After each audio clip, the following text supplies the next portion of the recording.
করিমুরা হাতীয় বানিয়া খালিনি ফালনগ হাবকা শিকক বিশালগড় থানানি বিশিং খবজাগনাই করিমুরা হাতীয় শাহিদুল ইসলামনি ইলেকট্রিক ফালনগ শিকক হাবৈ মানিখানি খগৈ তলাং থাঙ্কা শিককনি বদল পুইলা ফালনগনি তালা সবাইগ্রাখা আবনি আগুলো ফালনগ হাবৈ ইলেকট্রিক ফ্যান ইলেকট্রিক তার কয়েল খগৈ তলাং থাঙ্কা মিয়া লাই থানজাক 4 সাল ফালনগ ফিয়গন ফাইयै ফালনগনি বগ্রা শাহিদুল ইসলাম নুকফাইকা ফালনগ বেড়াই কালাংমানি ইলেকট্রিক ফ্যান ইলেকট্রিক তার কয়েল খগৈ তলাং থাংজাখা শিকক রকবাই উল ফালনগনি বগ্রা শাহিদুল ইসলাম কক্তমা রহকা বিশালগড় থানাব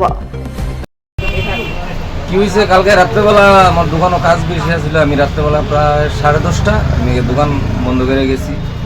তো সকালবেলা এইমাত্র আমি আয়া এসে একজন কাস্টমার ফোন করছিল, করার পরে আমি আয়া দেখি দোকানের তালাগাড়া আর ভিতরে আমার কেন এটির ভিতরে ফ্যান কমপ্লিট বান্ধি না ছিল।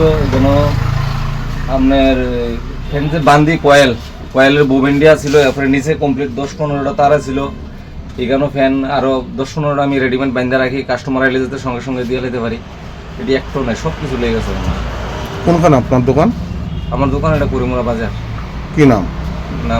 দোকানের নাম শাকিল ইলেকট্রনিক্স। আপনার নাম? আমার নাম শাহিদুল ইসলাম। কি এই প্রথম হয়েছে চুরি ঘটনা? এর আগে বড় এরকম ঘটনা না, আমার দোকানে হয়েছে না, বাজারে অনেকের দোকানে হয়েছে। কি মনে হয় এই চুরি ঘটনার দিনে পর্যন্ত এরকম চুরি ঘটনা ঘটছে? কি করবেন? কিতা কমু আর কারে কমু? সন্দেহ তো 1-2 জন সন্দেহ করি, সন্দেহ করলে তো নাম করতে পারতেন। দেখকেও সুর কখন জানা কারে সন্দেহ যেটা মনে মনে আছে এই আর কি।